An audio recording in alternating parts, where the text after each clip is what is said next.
What is going on, Rockies fans? Aniello Piro here with another episode of the Locked On Rockies podcast, filling in for my guy, Paul Holden. And I've got the esteemed Kevin Henry, who will join me on today's episode to break down all the news and notes surrounding your Colorado Rockies as they find themselves in the midst of a 5-game road trip. Let's see what we'll talk about, because it has not always been good with this Rockies team. But Kevin will plug us in and let us know what's going on in and around the clubhouse. All that on today's episode of your Locked On Rockies podcast.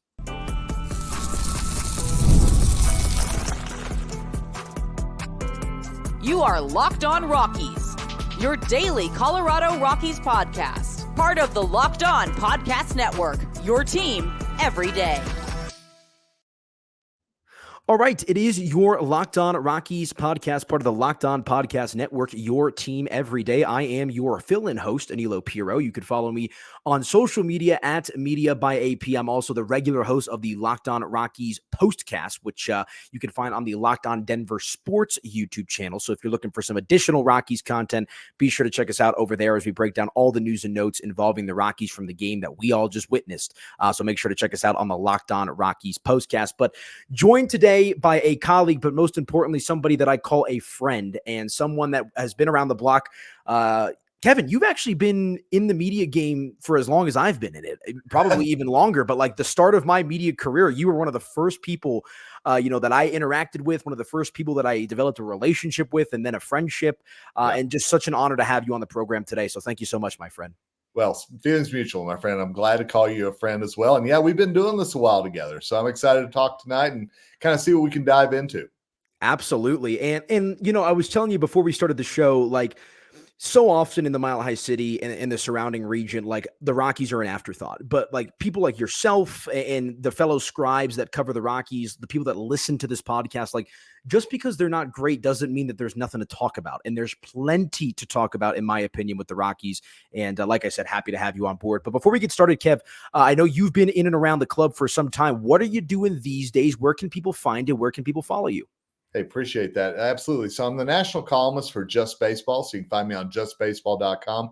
And to be honest with you, I spend as much time in the Rockies clubhouse as I do across the way, kind of picking the brains of all the guys who come into Coors and their thoughts on playing at altitude and, some of those other teams that may be on a different trajectory, shall we say, than the Rockies as well. Yeah. And I spent all of yesterday's episode ranting about how them and the Marlins are the only two teams that have essentially no chance at the playoffs in the National League. But be sure to check out Kev over at Just Baseball. You guys do great work over there, and excited to see how that adventure of yours continues to blossom, my friends. So, all right, let's get into it. And I want to do some big picture conversation. I also want to do some smaller picture conversation. We'll hone in on starting pitcher Austin Gomber a little bit throughout the course of the program as well. But first things first, let's start with what I was talking about, how the Rockies and the Marlins are the only two teams that are kind of down and out right now. One of the major takeaways that I've had, or I guess, I don't know if it's a takeaway or a criticism or rather a question, is this season in Major League Baseball feels like a year of parity, right? You got teams like the Royals, the Reds, the Pirates, the Nationals, all in the mix right around 500. And this season in particular, 500 is good enough to be in the playoff conversation. Not all these teams are going to make it, but when was the last time the Pittsburgh Pirates and their fan base or the Washington Nationals and their fan base could talk about being in the playoff run as we approach July? Absolutely. So to get things started, why do you think the Rockies in particular have struggled to find their footing this season? They had a good month of May, a winning record, but it's kind of been all downhill since. Yeah, and I think, we went into the season, at the Coors Field press box thinking this was going to be that bridge year. And it was also going to be that year when we really saw, A, would some of those young guys take the next step, and B, which young guys would be coming in to really become that future of the franchise. And I think that we're still very much out jury-wise on the Monteros, the Tolias, the Sean Bouchards, and really how much that they're going to play a role moving forward. And so I think we went into it with low expectations this year. But like you said, in a year of parity, it feels like that had everybody had that crystal ball and known that the 500 was going to be good enough to be in the playoff mix this year, it feels like a couple other moves could have been made in the offseason to kind of shore up some things other than getting Jake Cave at the last minute from the Phillies.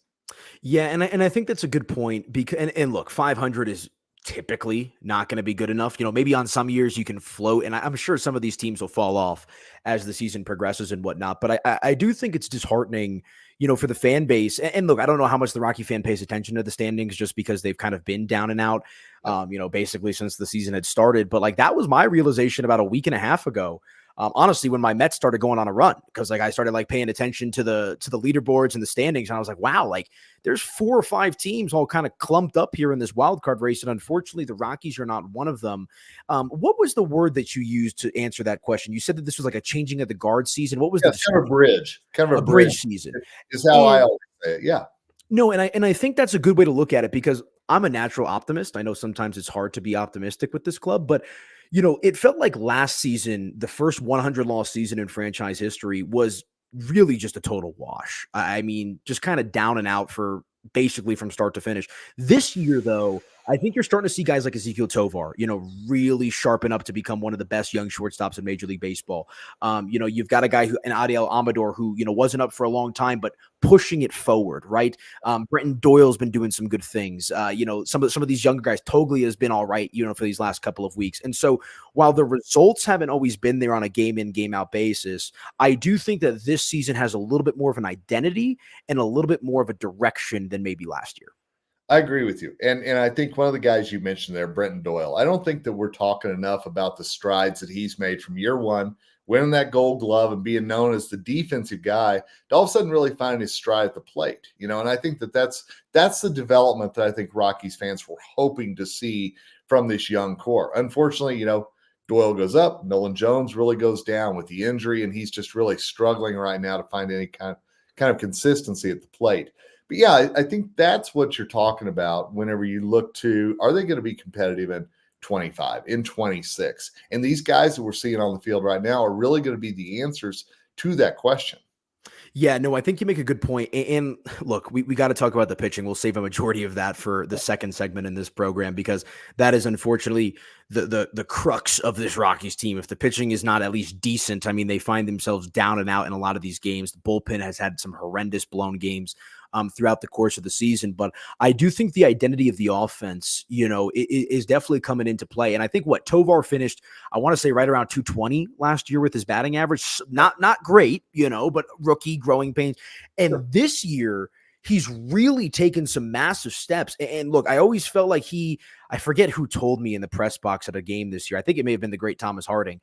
But Tovar kind of plays like an Ozzie Smith, where he's like that defensive-minded shortstop, very sly on defense. I didn't know that this kid could hit as well as he has been. And maybe this is just a flare-up for him, but the power's been there with the home runs and the doubles. I mean, what have you seen from Tovar from last year's rookie season to now year 2 at the age of 22? Well, he's playing like a guy who's 32, to be honest with you. And you see that he's kind of settling into his role. And I don't think we realized how much pressure was maybe on him last year. That young guy taking over the mantle from Tulo and Story and all these great Rocky shortstops that there's been. And everybody pointing at him and saying, this is the guy.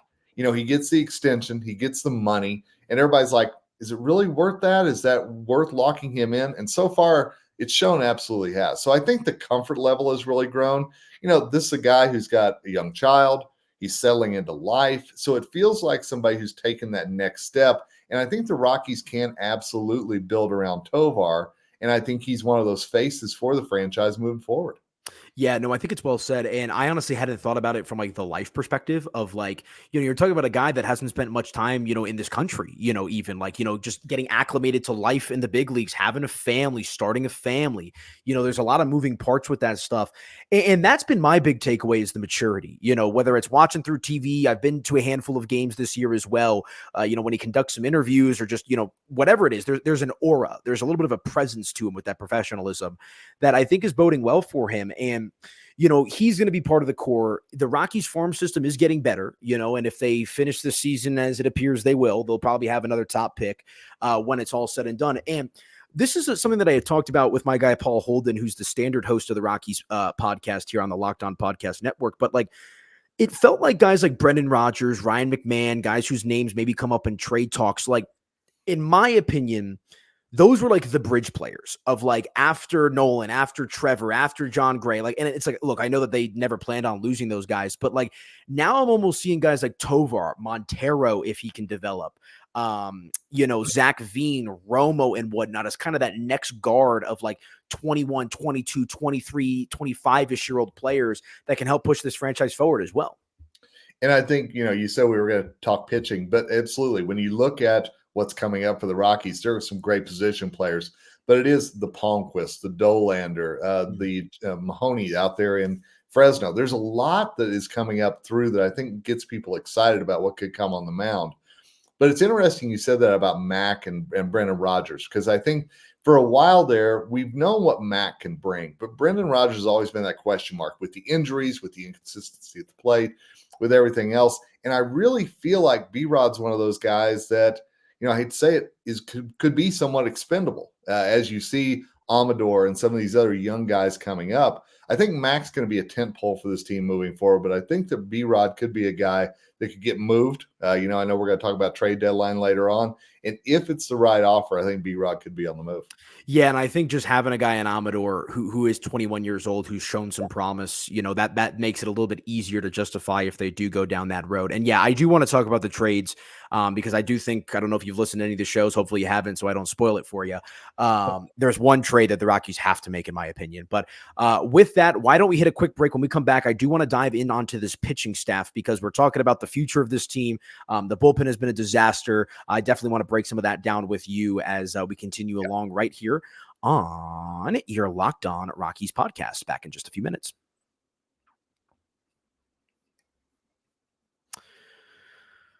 All right, guys, let me tell you about our friends over at Tax Network USA real quick, because here on the Locked On Rockies podcast, we pride ourselves on getting you the latest news for your team, whether it's the offseason, the draft, spring training, or the playoffs. It's year-round. We get it. And you know what else is year-round? Collection season. Woohoo! I know everybody loves to talk about collection season, but just because tax season is over doesn't mean the IRS will stop coming after you for unfiled taxes. The IRS can garnish your wages, levy your bank accounts, and even seize your property. Don't let the IRS target you. Let the licensed professionals at tax experts at Tax Network USA go to bat for you. And I always say this when I do this read, my tax return lost in the mail.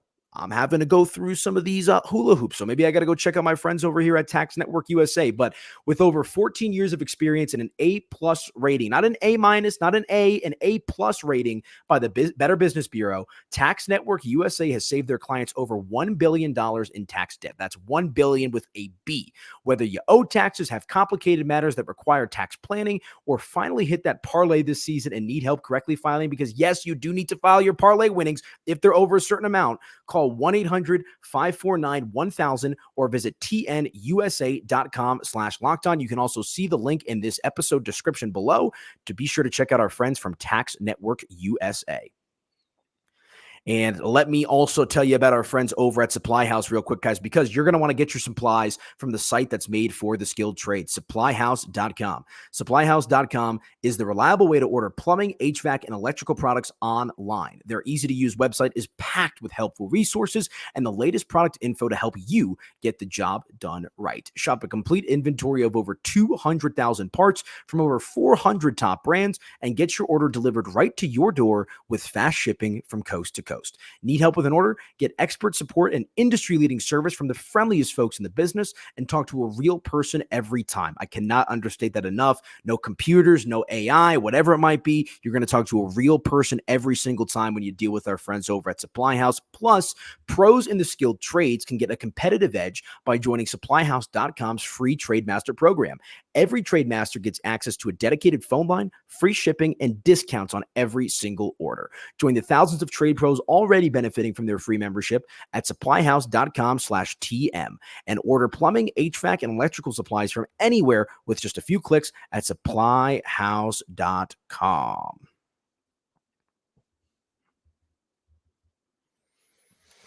All right, welcome on back into your Locked On Rockies podcast. Aniello Piro joined by the esteemed Kevin Henry. Be sure to check out all of his work over at Just Baseball. And Kevin, where can they follow you on social? At KGH23. Would love to have you on X. absolutely. Be sure to follow him on the good old X, or formerly known as Twitter, as I still forget to call it. I know. It's never, I know I was doing some test runs of these shows, and I forgot that the Guardians were the Guardians. And so I was calling them by their former name. And like one of the pieces of feedback I got was like, great show. Like, but they're not called that anymore. They're called the Guardians. So, it happens to the best of us, but Elon changing things up over there on X. Absolutely, man. But no, would love to have you and love to talk Rockies and all MLB on there. So thrilled to be on here tonight, man. I'm really enjoying this. But before we dive back into the Rockies in particular, is there a favorite team or a favorite clubhouse you've had the opportunity to hang out in this season? So I got to be honest with you. Pirates have been great. You can feel that energy that Skeens is bringing. You can feel that young rotation that's really coming together, what they're able to do there. And then I will tell you, there is nobody better to talk to than Andrew McCutchen. Such a great guy, just to pick his brain. And you can see whenever you talk to him, I got the chance to a couple weeks ago when they were here at Coors, and I'm going to go to Arizona when the Pirates come in there after the All-Star break. Oh, nice. But yeah, I just love the fact that you can tell he's excited about what they're building in Pittsburgh. And he definitely wants to be a part of it, not just this year, but next year as well. So I'll give the Pirates a big thumbs up for that one. Love to hear that. And, Paul Skeens has been the truth, absolutely dominant. Nice to see a good feel-good story with McCutchen coming back to town. So no bad blood between the Rockies and the Pirates. So I think we're all subconsciously rooting for a team like the Pirates to figure this thing out. But maybe the Rockies can one day follow in the footsteps of some of these other teams that have found themselves on a better path this season. And look, I know we spent the majority of the first segment talking about the offense and the young players and whatnot, but bottom line, in my opinion, is the pitching is still a massive problem. It always has been, probably always will be with this organization. But the starting pitching's been a little up and down. Cal Quantrill's been nice with the body of work. Austin Gomber, let's talk about him for a second. Yeah. Really good to start the season. And ever since he had that kind of, I don't know if you want to call it a phantom IL stint, or he skipped a start, took a little bit of time off, the results have not been great. And for context, we are recording this podcast as the Rockies are taking on the Houston Astros. He got roughed up in the first inning, some unlucky balls. But Austin Gomber, what do you think's led to the hot start and now the subsequent, kind of cooling off? I will tell you what I saw against the Astros was simply a matter of location. And they mentioned it on the broadcast. Houston was swinging so aggressively on the first pitch because they knew he was going to throw strikes. And if you look back, you mentioned that little skip of starts that they had. In May, he was 1-0 with a 0.6 ERA in 4 starts. I mean, Gomber was lights out, and he and Quantrill were really looking like that 1-2 punch. But man, when he came back in June, it's not been good on any level. And so I think that whenever you see Kyle Freeland coming back from the IL, Kyle hopefully finding his footing as he really looks strong on Sunday against the Nationals, they need somebody else besides Cal Quantrill to go out there and really be consistent. And I will tell you, whenever we started the season, I never would have said, is Cal Quantrill going to be your all-star? But it's very possible if he keeps pitching the way he is, for sure. Yeah, no, I tend to agree with you. I mean, he has been, for a majority of the season, good, not just by Rocky standards, but just general Major League Baseball standards. And so hopefully he can keep that up. Maybe, I don't think, just knowing the Rockies, like, it's a big seller's market this year in Major League Baseball. But like, I look at a guy like Cal Quantrill, which is, I was reading an article this morning on Major League Baseball trade rumors. Like, he's the type of guy that they'll see one good, little stretch out of and maybe dangle an extension. Same for Austin Gomber. Not sure if that's the right decision to make, but it is nice, at least in the present, to see Cal Quantrill dealing. The problem is sometimes his offense doesn't pick him up.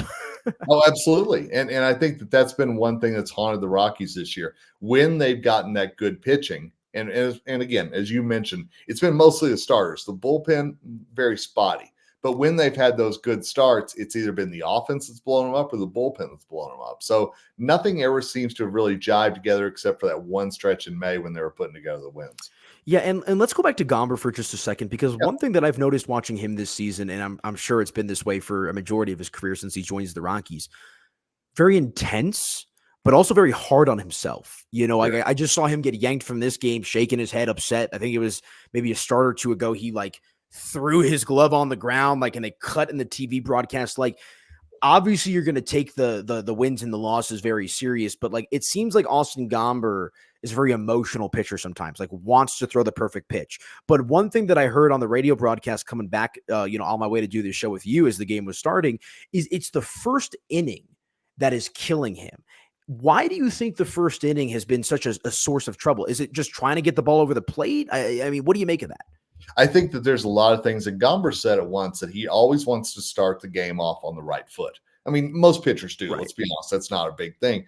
But I think that just like tonight, he was throwing so much in the strike zone that good hitters aren't going to miss that stuff.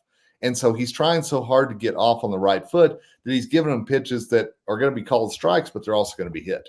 And so I think that there's a lot of problems with that. And I think that that's one of the biggest issues that he has to solve. I mean, heading into tonight, 18 of his 38 runs were in the first inning that he'd given up, 18 of 38. And so, that's one of the things as well, that when that starts getting out there, and that's part of the scouting report, those other teams are just going to be more aggressive on the first inning. So it really is a very bad cycle that Gomber's on right now.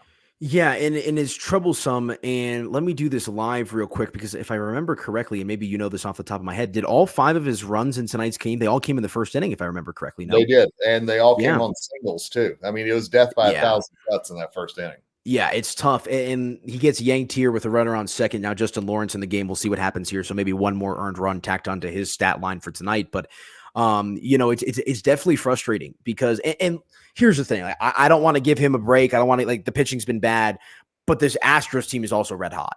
You're talking about a team that just 4-game sweep of the Orioles, who are one of the best teams in baseball, very aggressive veteran-led team. Not exactly crazy from Austin Gomber, but it is interesting that he gives up 5 runs in the first and then settles in. It's weird to me. And that's what it has felt like his last few starts, is that he will just get pounded and then he'll find his rhythm. But at that point, it's too late.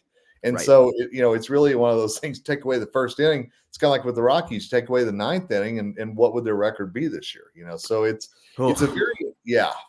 So, you mentioned Justin Lawrence. I got to be honest, I start getting a few shakes here and there after, his very inconsistency that he's had so far this season. Yeah. Victor Vodnik kind of feels like the one guy that I'm like, I know he's had a couple of rough outings in recent memory, but he's the one guy where I'm like, maybe there's a chance. Yeah, maybe.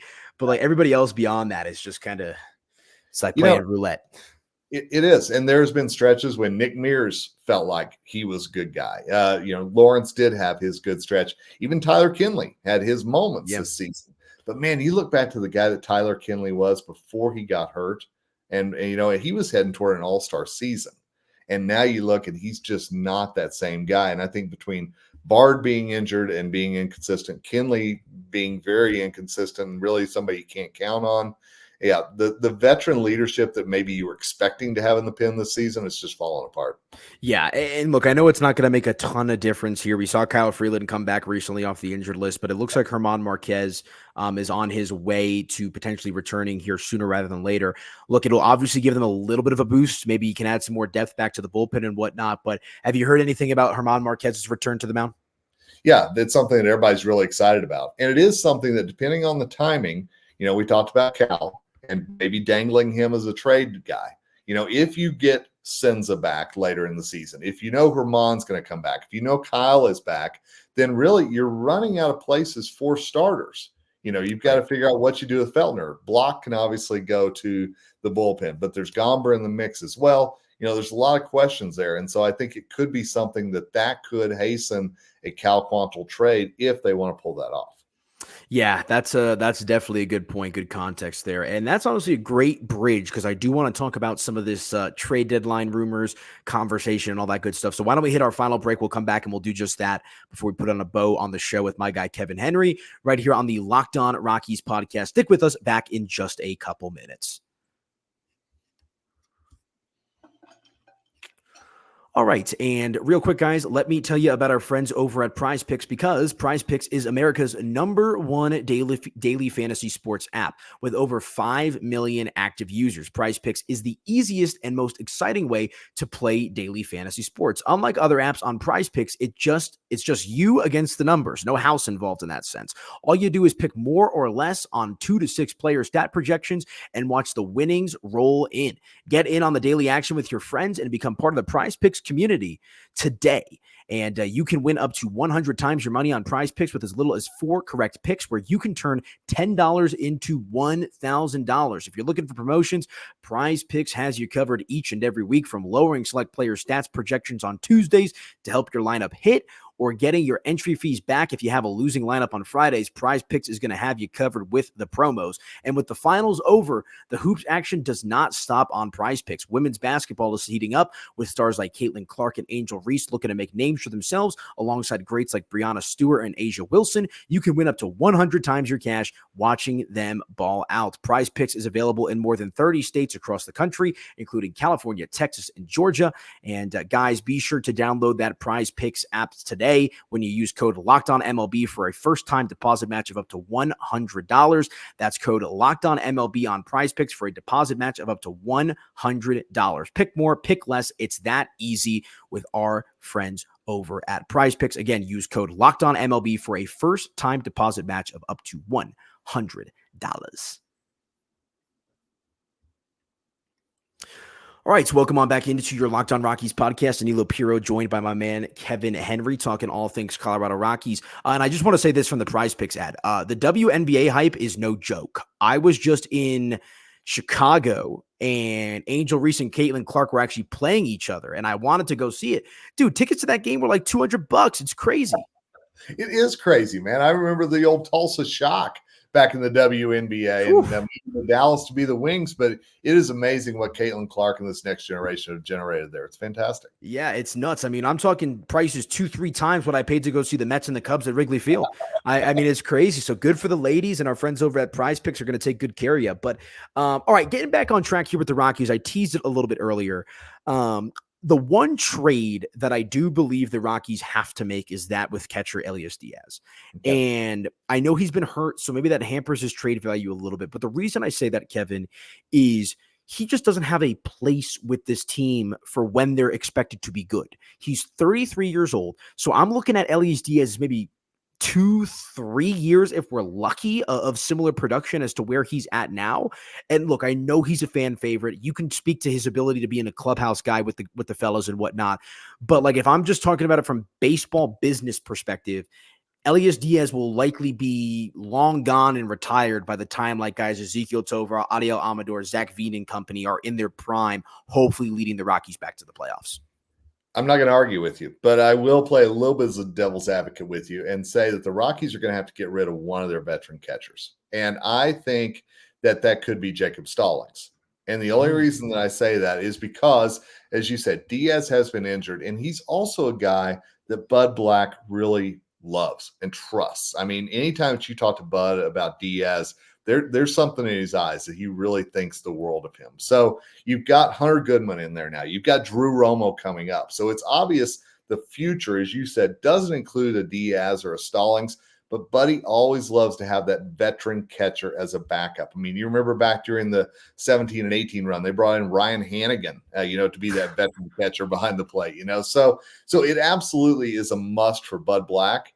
And so I think that you could see Diaz stay, but Stallings go. But I agree with you. I think one of the two is definitely going. Ryan Hannigan. You just took me way back, dude. I'm thinking like Jonathan Lucroy, Chris Ionnet. Yeah. I forgot about Ryan Hannigan. Hannigan, man. Oh my gosh, what a blast from the past there. Good stuff. But yeah, no, I agree with you. And here's the one thing I'll say with Diaz in particular, whether it's Diaz or Stallings, but I think it more so applies to Diaz. Premium player at a premium position. Yeah. Right. Because you're talking about a guy that can hit for power, good clubhouse guy, can work well with the staff, like in a seller's market. That will, in my opinion, I think stand out in regards to some of these prospective teams that are on the cusp of making the playoffs or trying to solidify their spot as a championship contender. So it will be interesting on that front, but I do agree with you. Maybe I'll amend my take. A catcher needs to go, knowing that position. And one thing that I remember Bud and Bill Schmidt being very adamant about is that they weren't going to trade a guy unless the deal was right. And I think that that's one thing that has held them back from dealing a guy like Story or Gray or even whoever that might be at deadlines past.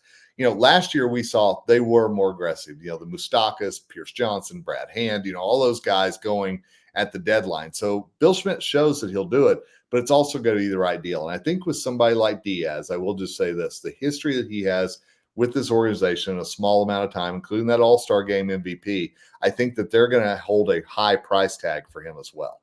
I think that's fair. And look, the Rockies are an organization that are not necessarily known for making an abundance of trades. So we'll see. But again, like my thought process being like, you got this kid Tovar, right? Like you've got Brenton, Doyle, and Nolan Jones who are 26. So you should still have a handful of seasons where they're, doing their thing, right? Especially Nolan, if you can get back on track, like build for that window. Yep. As opposed to, whatever. We talked about Brendan Rodgers, maybe a little bit more expendable because of having a guy like Aniello Piro. And Patrick Saunders kind of threw cold water on this. It looks like there's no chance they'll trade Ryan McMahon. I saw his article in the Denver Post. Dick Monfort is enamored with him. He's having the best season of his career. But if we're following that same thought that I'm running with here of trajectory and timeline, Ryan McMahon would fit the mold of someone that could be a trade candidate as well. He could. I agree with you. But I also tend to lean toward Patrick and what Thomas Harding and some others are saying in the press box as well, is that he's a guy that Buddy likes his veterans. Let's be very clear about that. And I think you're what you say about Dick Monfort liking him as well, him being on a very team-friendly contract right now. I think they think having a Gold Glove type of defense at third base, whatever Mac can do at the plate, I think they consider that very valuable. So I don't see Mac being one of those guys that's moved. Yeah, no, I tend to agree with you. And when you factor in those are great points. The contract, the Gold Glove defense, and then also mixed in with the fact of kind of where this team is at. Like that's the thing is like you don't want to trade guys for the sake of trading them, but when you've kind of been a little up and down, like the fan base gets a little restless. But I think that's where you have to bank on the hopeful drafting and developing. Look, I've made the comparison with the Rockies.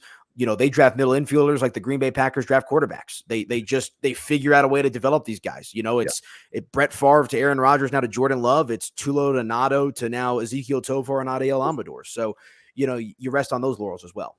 And Amador and Tovar as your middle infield moving forward, I mean, that's something to be excited about. I really think it is. And I think that's something they can build toward the future. But going back just real quick to the catcher, Hunter Goodman, and the way that he has come on and the way that he's flashed that power and been able to handle catcher duties behind the plate quite a bit with this Diaz injury, I think that that's going to hasten one of those trades as well, as knowing that they've already got a guy in-house, plus, again, Romo coming up that they definitely can feel comfortable with. That's a really good point. I definitely added context for the Rocky fan out there that just wants to go scorched earth. I think it's important to know that aspect of it as well. But Kevin, my man, we are up against it. So before we get out of here, I want to ask you a question that Paul has asked me, and it's a question that I like to ask people whenever I interview them on this show or whatever. What is your definition of a successful season for the Rockies? Because we know it's not going to be a winning record, but I have my own answer. I'm curious, what is success for the Rockies in 2024? For me, it is finding out, I teased earlier about the Monteros, the Tolias, those young guys that have been called kind of quad A players and maybe haven't really figured it out on a consistent level at the major league level. I think they've got to figure out which one of those guys are really part of their future and be willing to cut bait with them if they're not. Because we know the pipeline, as you've teased, there's a lot of good stuff coming up, but there's only so many positions they've got on the field. So I think they've really got to figure that out. And if they can figure that out, I think that this will be a successful season because then you're seeing that they're building toward what's to come. Yeah, well said. And my answer was a little bit more brash. I said, embrace the suck because they're not very good, but build for another day. That's where like Paul always likes to get on, like why you're the Jake Caves of the world playing, like just baptism by fire, like let the young guys play. And I don't necessarily disagree with that, but I think as long as they can come out of this season, to your point, Kevin, with an understanding of who they have and what they're going to be, that's a heck of a lot better than where they started. And can I also give you just real quick my Jake Cave mad scientist theory? Yes. They're playing Jake Cave so much to see if he's got trade value.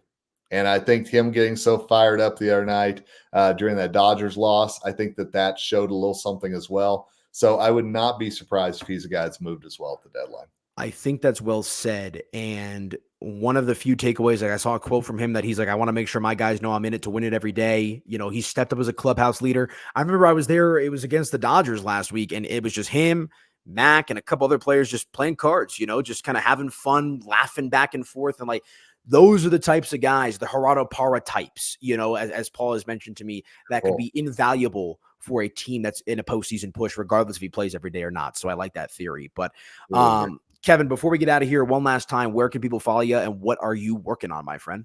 Hey, justbaseball.com. Absolutely. I'm still working on some stuff that I got during the Dodgers series from their clubhouse. Right. So you're going to see some stuff come up kind of on what the road to success looks like for them, as well as, hey, follow me on X, KGH23. Would love to have you. He does a great job. Be sure to check him out over at Just Baseball. He is Kevin Henry. My friend, thank you so much for a few minutes of your time. We'll do it again soon, all right? Hey, I'd love to. It's my honor.